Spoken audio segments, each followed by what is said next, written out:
Oui, alors je voulais faire une vidéo suite à la mort de David Lynch, hein, avec tous ces hommages et tout ça sur ces soi-disant grands réalisateurs qui en fait sont des merdes, hein, il faut bien le dire. Alors, alors il y avait un truc qui m'avait interpellé, c'était la réaction de Daniel Conversano. Bon, Conversano, c'est un type très sympa que j'aime bien. Mais alors, en cinéma, il a vraiment des goûts de chiottes, hein, il faut bien le dire. Et donc, il avait montré, je crois que c'était une intro d'un film de David Lynch, Lost Highway. On voyait une route qui défilait et puis de la musique, puis il disait que c'était génial. Bah non, il n'y a rien de génial, hein.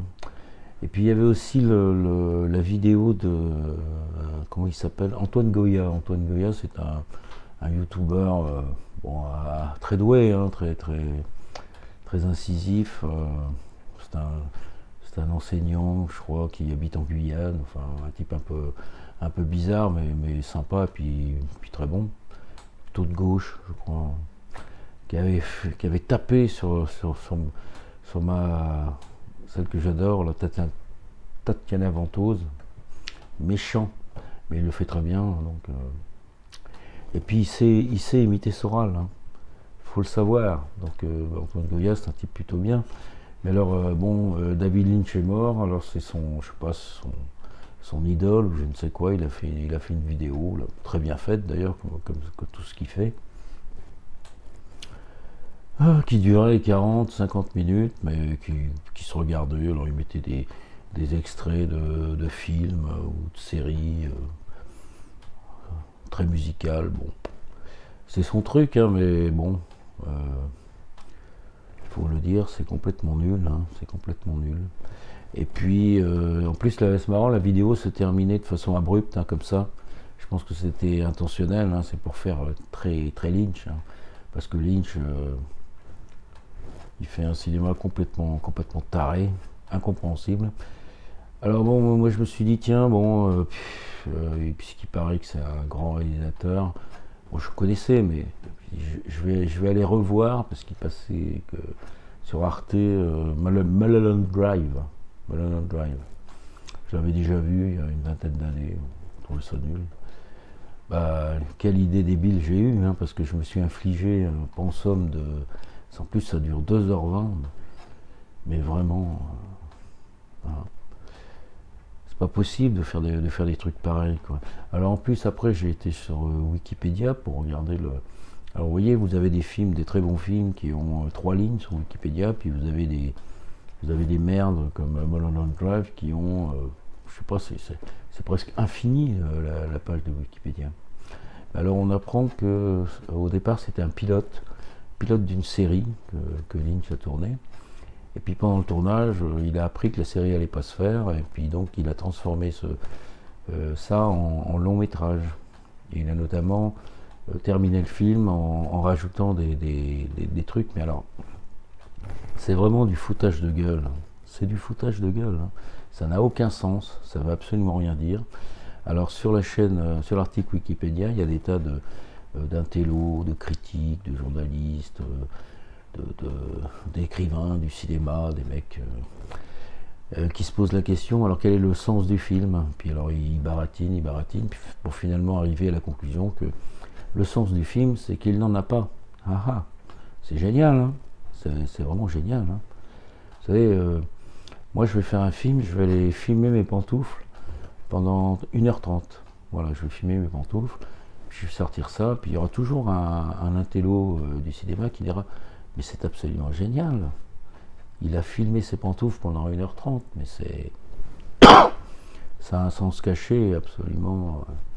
Hein, c'est une critique de la société, du cocooning. C'est vraiment génial, quoi. Bravo. Voilà. Bah, Lynch, c'est n'importe quoi. Il se fout de la gueule des gens, carrément. D'ailleurs, on lui a demandé qu'est-ce que ça voulait dire Mulholland Drive, et ben, il a dit pareil. Il a dit bah, c'est à chacun de voir, hein. Donc en fait, il se fout de la gueule des gens. En plus, c'est même la première partie qui est censée être à peu près crédible, hein, c'est mauvais, c'est mal fait, C'est de la merde, c'est de la merde, David Lynch. Bon. Moi j'avais vu d'autres films quand Eraserhead, Eraserhead, écoutez, si vous êtes neurasthénique, je vous le déconseille, c'est complètement cinglé. Puis des films, Sailor et Lula, Blue Velvet, enfin, c'est de la merde, c'est de la merde. Mais il y aura toujours des gens qui vont vous dire que c'est un grand réalisateur, voilà. Donc moi je voudrais parler des grands réalisateurs, parce que pour moi les grands réalisateurs ça n'existe pas. Hein. Cinéma, il y a des bons films, c'est tout. Il y a des bons films, c'est tout. Mais il n'y a pas de grands réalisateurs, il n'y a pas de grands acteurs, il n'y a pas de grands films, il y a des bons films, voilà. Le cinéma c'est c'est une industrie. Hein. Ça fait plus d'un siècle que ça dure, on fabrique des films, des bobines, on fait ça comme des boîtes de conserve. Moi ça ne me gêne pas de faire le rapport. Et ça donne en général, hein, quand le monde est à peu près correct et repose sur ses jambes, ça donne des bons films. Tout le cinéma américain depuis les débuts jusqu'à aujourd'hui, c'est beaucoup de bons films et puis quelques films de tarés, que d'autres tarés critiques, cinéphiles. Parce que vous savez, un critique et un cinéphile, c'est un type, il faut qu'il parle de cinéma, mais qu'est-ce qu'il va dire sur le cinéma?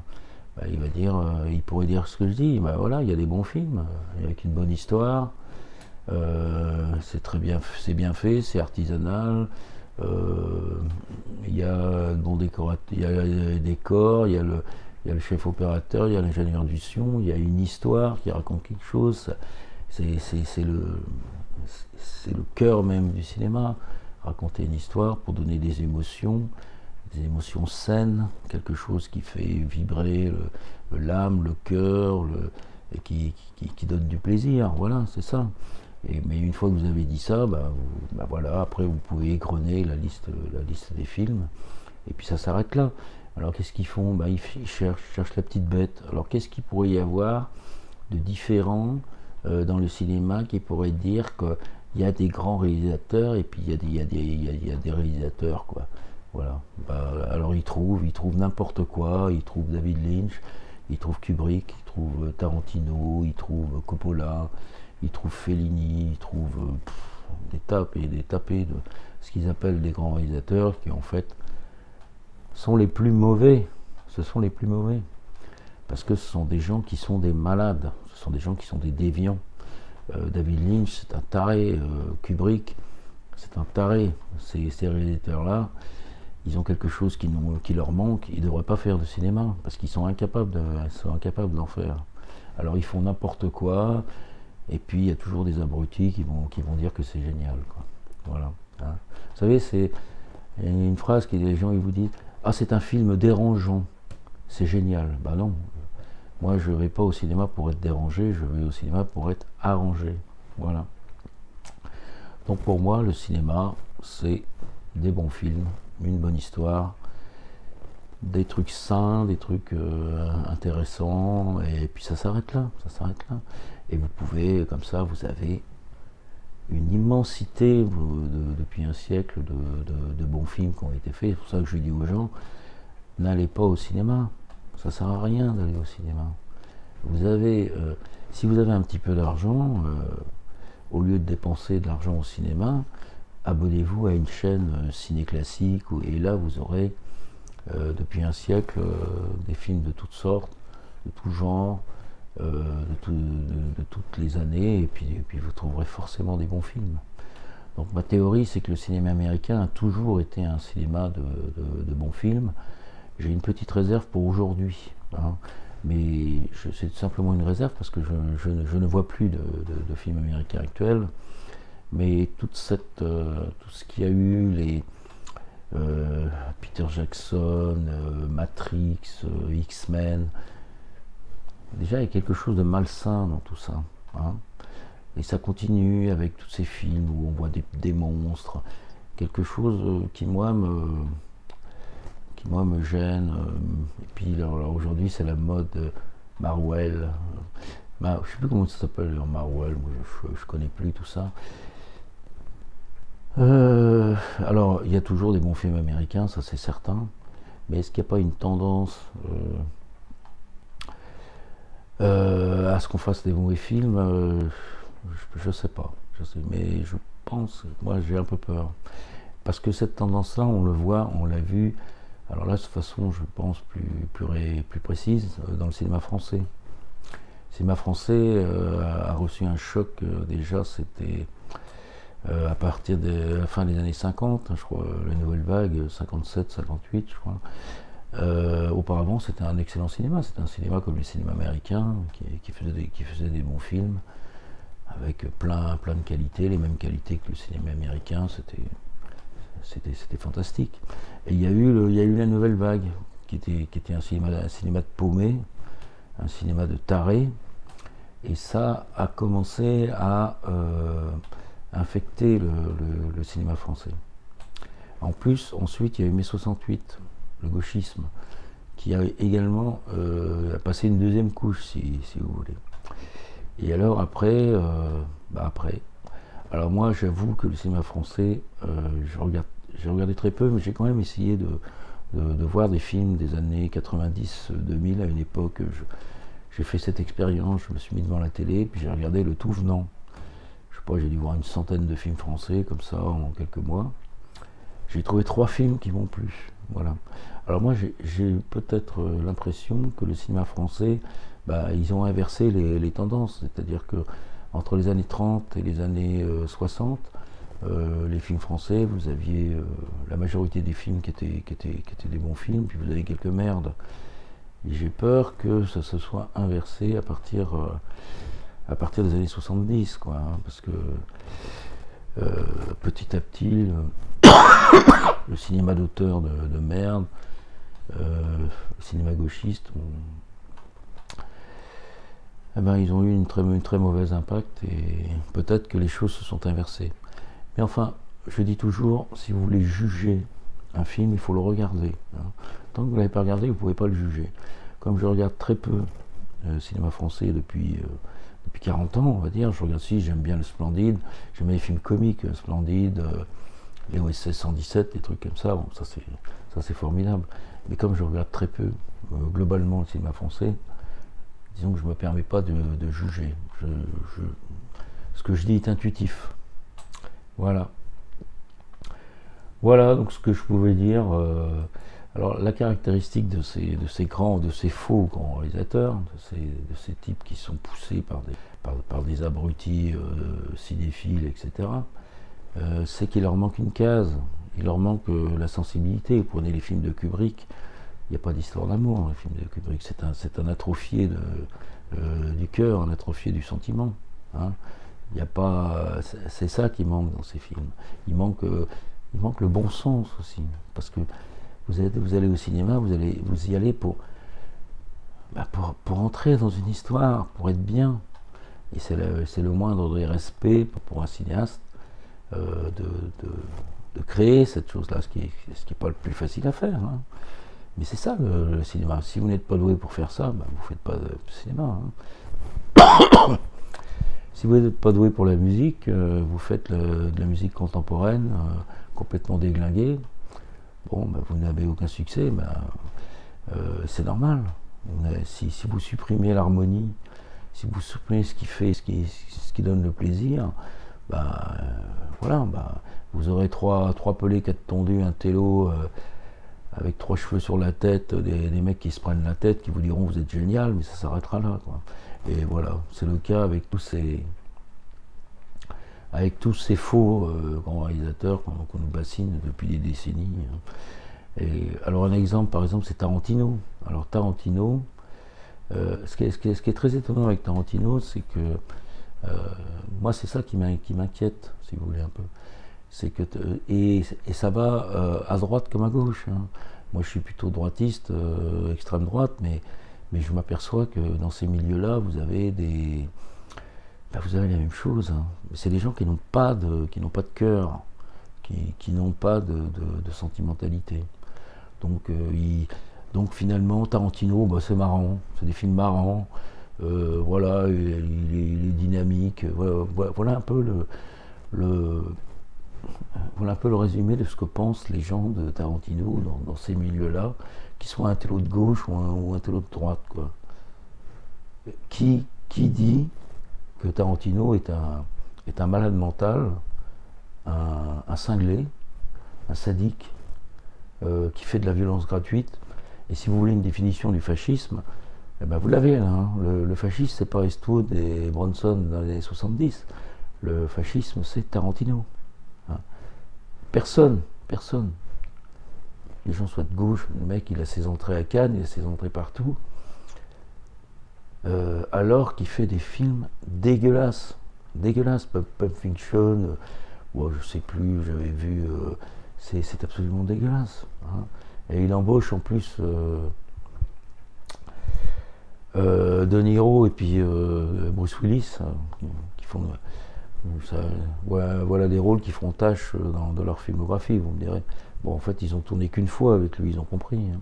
De la même façon que Oliver Stone a fait un film avec un scénario de Tarantino. C'est le film avec les deux serial killers, le couple là qui. Et il a vite compris, Oliver Stone, qu'il avait affaire à un cinglé. Il n'a plus jamais retravaillé avec lui, bien entendu.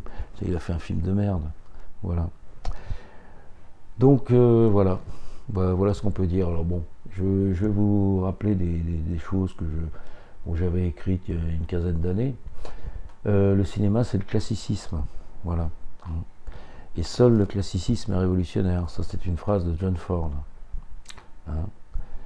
Ça veut dire que, ben oui, c'est pas David Lynch, c'est pas tous ces abrutis qui sont des révolutionnaires, non. C'est le petit faiseur. Vous prenez un petit téléfilm américain, un petit téléfilm rikiki, c'est beaucoup plus révolutionnaire que tous les films de ces prétentieux complètement tarés qui font de la merde. Eh oui, voilà. Et alors quand vous regardez un film d'avant-garde, un film comme ça, et ben si vous trouvez quelque chose de beau, vous pouvez être sûr que c'est quelque chose qui est rattaché justement au classicisme. Et c'est pour ça que c'est beau. Hein, alors vous avez les gens, ils vous disent « Ah, c'est génial ce film », et puis comme par hasard, ils vous citent le moment où ça revient au classicisme. Alors on se demande pourquoi ils se font chier à dire que ces gens sont géniaux, alors qu'en fait, ils sont comme tout le monde. Les spectateurs sont comme tout le monde. Hein. Ils aiment le classicisme, ils n'aiment que ça. Hein. Moi, je me souviens, quand j'étais jeune, j'avais été avec un copain de lycée, il m'avait emmené voir une pièce de théâtre. C'est un type qui était passionné par le théâtre. D'ailleurs, il est devenu, je crois, metteur en scène. Et puis, il m'avait dit « Ah, c'est génial cette pièce de théâtre ». Alors j'arrive, c'était des mecs complètement tarés qui faisaient un boucan du tonnerre, qui déplaçaient des tréteaux sur scène. Enfin, c'était complètement débile, quoi. Et simplement, à la fin, il y avait, je sais pas, ça se calmait. Il y avait une petite scène avec une actrice qui était mignonne, quelque chose, et puis quelque chose qui était émouvant. Et c'était peut-être 5 minutes sur 1h30. Hein. Voilà. C'était le petit moment de classicisme qui était beau. Voilà la réalité.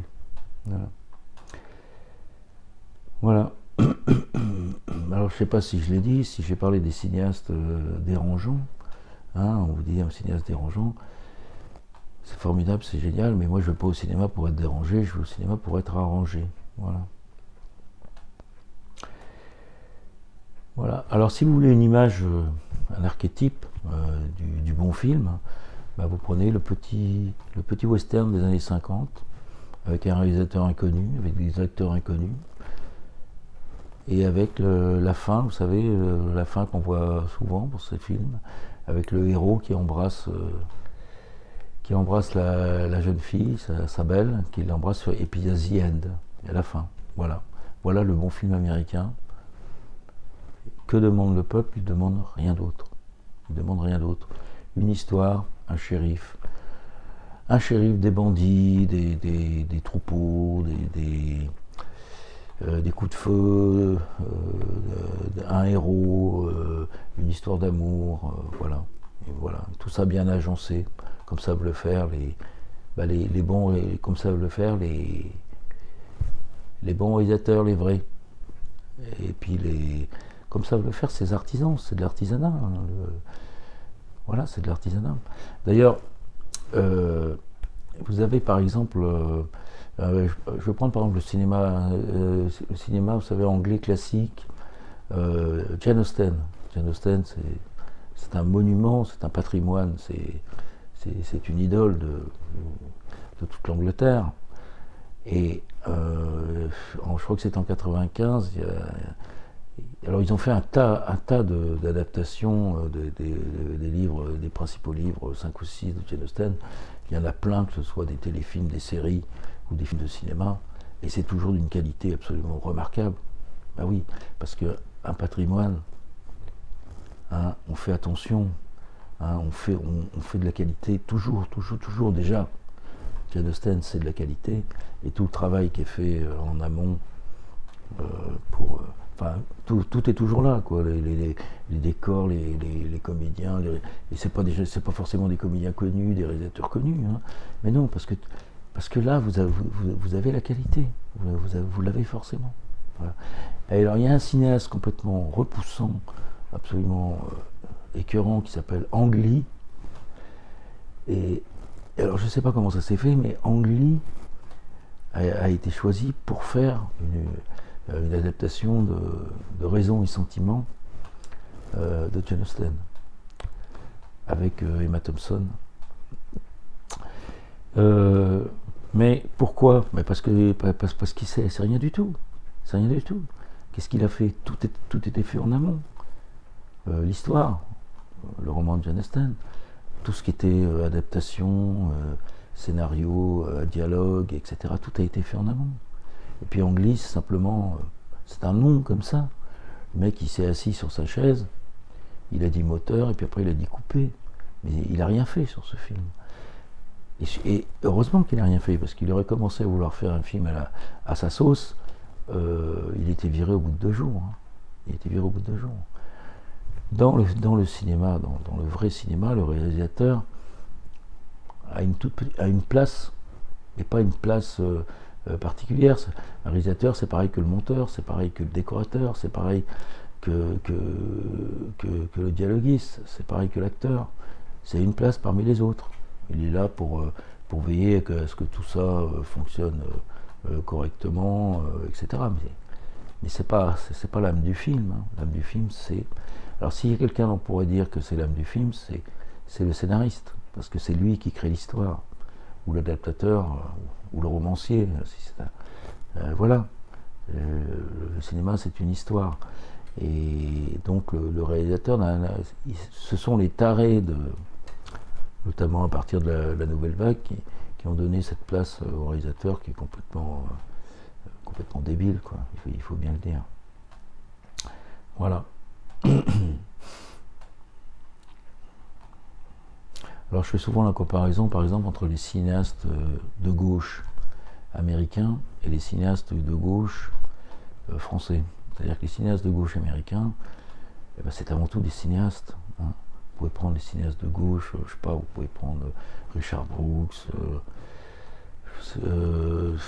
Oliver Stone, Sidney Lumet,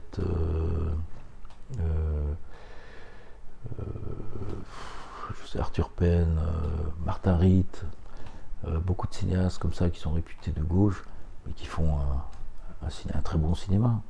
Hein.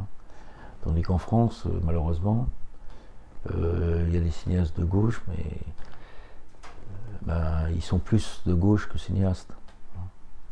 Et pour avoir des bons films de cinéastes de gauche, c'est pas du tout évident. Pas du tout évident. Tavernier a fait certains bons films, mais bon, il a fait La fille de D'Artagnan, mais encore une fois, c'est pas lui. D'abord, c'est pas lui qui devait tourner, c'était Ricardo Freda, et il l'a remplacé au pied levé. Il a fait, il a fait des merdes pas possibles, Juger l'assassin, enfin c'est absolument horrible. Mais c'était un type. Alors voilà, il y a pas mal de gens comme ça, parce que lui, il parlait bien de cinéma, il aimait le cinéma. C'est un conteur, il était formidable. Mais au niveau de réalisation, il a fait pas mal de films, c'est difficile de trouver des choses vraiment Et il y a un film que j'avais bien aimé, lui, c'est bizarre, c'est un film qui se passait dans une école du Nord. Et il n'y avait rien dans ce film. Et c'était ça qui était plutôt marrant, parce que il n'y avait que des gens, des acteurs, des amateurs. Hein. Ils passaient leur temps à se dire bonjour, à dire bonjour au maître d'école. Bon, mais c'était assez touchant. C'était assez touchant. Hein. Voilà, comme quoi avec 3 fois rien, on peut faire un bon film. Et voilà, bon. Mais Tavernier, bon, c'est un cinéaste ambigu, quoi. Il fait à la fois de la merde et puis des choses pas mal. Hein. Ben, c'est mieux que rien. C'est mieux que rien. Il y a des gens qui font que de la merde. Voilà, Colline Serrault, c'est un peu pareil. Elle a fait elle a fait des films avec des vrais scénarios, travaillés. Elle est de gauche, bon. Vous avez, comment il s'appelle, je sais plus, un cinéaste français, homosexuel, mais qui fait des films un peu à la sautée, hein, avec des scénarios, des vrais scénarios, qui travaillent. Bon, c'est un peu chiant. Moi, je supporte pas les films homosexuels, je supporte pas. C'est pas des films homosexuels, c'est des films. Comment il s'appelle déjà, je sais plus. C'est des films avec un scénario. Il a fait Hôtel des Amériques, par exemple. C'est des films avec des scénarios bien élaborés, bien écrits. Bon, il y a toujours une touche un peu homosexuelle qui est un peu chiante, mais c'est cohérent. C'est du cinéma, c'est travaillé. C'est un type qui a compris que le cinéma, c'est pas faire n'importe quoi, c'est écrire des scénarios. Écrire des scénarios. Voilà. Et Claude Sauté, bon, c'est un exemple, un très bel exemple d'un cinéma français à une époque qui était déjà difficile, les années 70, 80. Hein. Ben, il y avait encore des cinéastes, il y avait encore des films de René Clément, il y avait encore, je sais pas, Robert Enrico, José Giovanni. Et puis il y avait un petit peu encore Gabin qui est mort en 76, 77. Il y avait encore Ventura qui est mort dans les années 80. Mais il y avait encore Michel Audiard, il y avait encore quelque chose. Mais bon, ça commençait à sentir le roussi, quoi. Bon, après, je sais pas trop, après j'ai pas beaucoup regardé, mais voilà. Voilà ce que je pouvais dire sur le cinéma. Qu'est-ce que je pourrais vous raconter aussi? Je peux vous parler un peu de... Je peux vous donner des noms, puisqu'il faut toujours donner des noms. Je vais vous donner des noms de mauvais cinéastes. Voilà. Comme ça, vous aurez ça. Alors, je vous les donne sans forcément un commentaire. Hein. Woody Allen, Almodovar, Robert Altman, Jean-Jacques Benex, hein. Roberto Benigni, Bertrand Blier, vous prenez Bertrand Blier qui est soutenu par les droitards. Hein. Il trouve que c'est formidable, hein. Alors que c'est du surréalisme complètement décadent. Vous avez les transitions entre Bernard Blier, Bertrand Blier, Michel Audiard, Jacques Audiard. Ça vous donne une idée de la décadence du cinéma français. Hein. Ça coule. Pascal Bonitzer, Jean-Claude Brissot, Laurent Canté, Claude Chabrol. Claude Chabrol, écoutez les musiques de films de Claude Chabrol, rien que la musique, c'est une atteinte à... C'est une atteinte aux bonnes mœurs, c'est horrible. Elie Chouraki, Jean Cocteau, alors Cronenberg, le type qui a quand même dit que Kubrick était un type qui s'intéressait qu'au fric, qui était un trafiquant, quoi, qui n'était pas du tout un artiste. Mais David Cronenberg, il a fait un bon film Dead Zone, mais parce qu'il justement s'est tiré d'un scénario de Stephen King.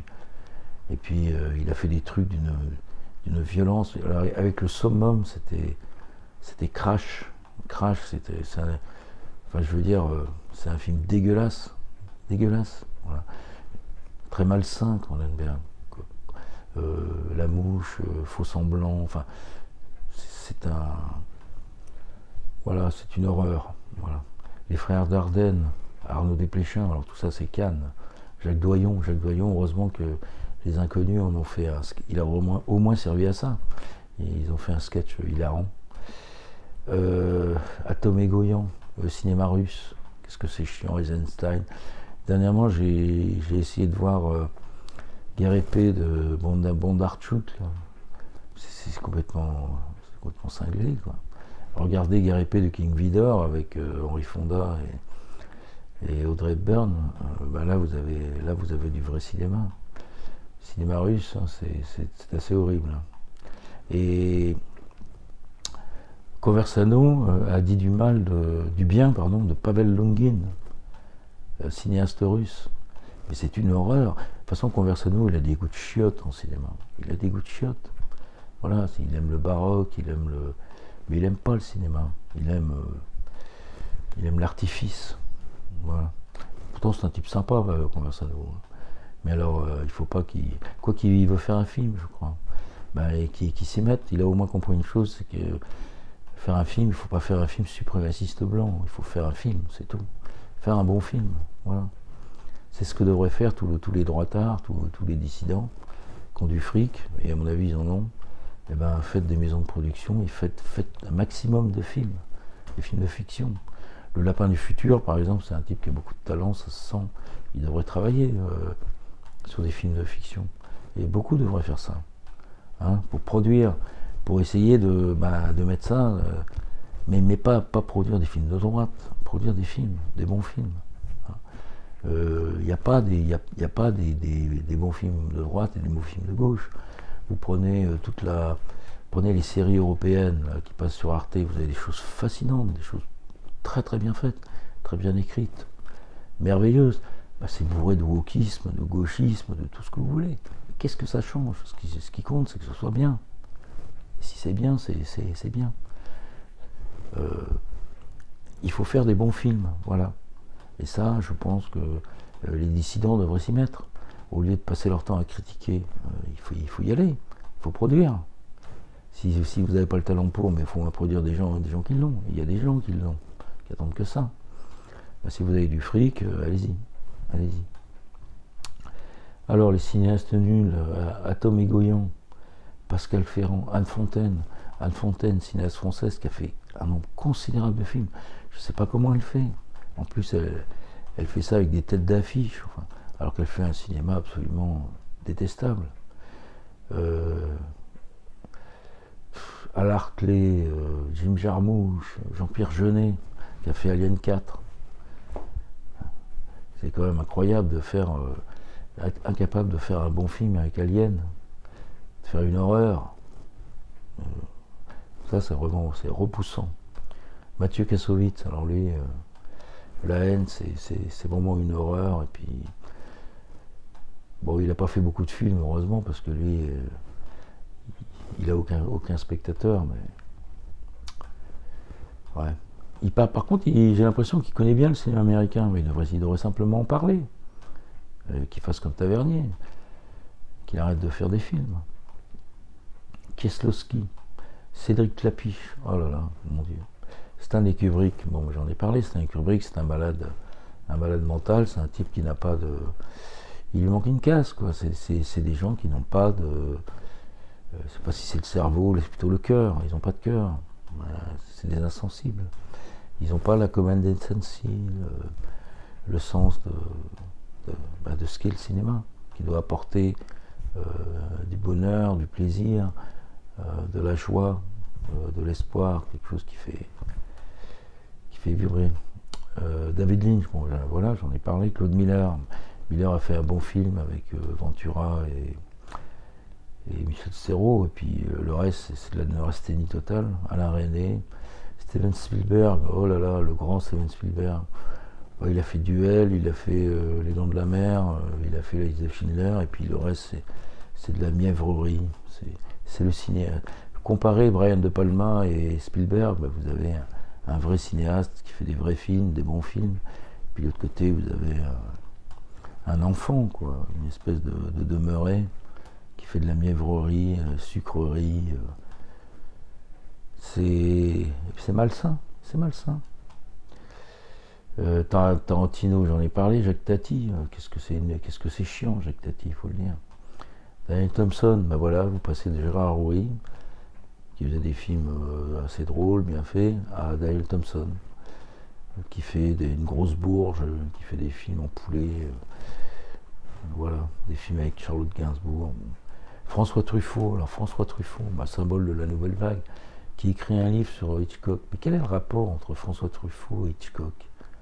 Mais quel est le rapport? Vous savez que la nouvelle vague, ils ont commencé par écrire, ils auraient dû s'arrêter là. C'est l'Égypte, qu'est-ce qu'ils faisaient? Ils essaient de chercher des cinéastes américains, hein, pour faire leur intéressant. Alors je sais pas pourquoi ils choisissaient Truffaut, et là ils choisissaient Hitchcock, ils choisissaient Howard Hawks, voilà. Pourquoi est-ce qu'ils extrayaient ces gens-là et pas d'autres? C'était pour faire, oui, voilà, c'est ça la critique du cinéma. Il faut bien dire quelque chose, alors on va dire, ouais, ça c'est bien, ça c'est moins bien, alors ça c'est génial. Non, il n'y a que des bons films. Il n'y a que des bons films et des mauvais films, c'est tout. Et alors Truffaut qui parle d'Hitchcock, mais il devrait même pas être autorisé à parler d'Hitchcock. Il devrait pas être autorisé. Truffaut, c'est le cinéma de la nouvelle vague, quoi. Il n'y a pas de colonne vertébrale, c'est tout flasque. Il n'y a rien. Il n'y a pas d'histoire, il n'y a pas de plaisir, il n'y a pas. C'est de la merde. C'est de la merde, la nouvelle vague. Voilà. Et alors qu'est-ce qu'il vient foutre, aller chercher Hitchcock, n'importe quoi. Voilà ce que je pouvais dire sur le cinéma. Et puis voilà. Alors ça n'empêche que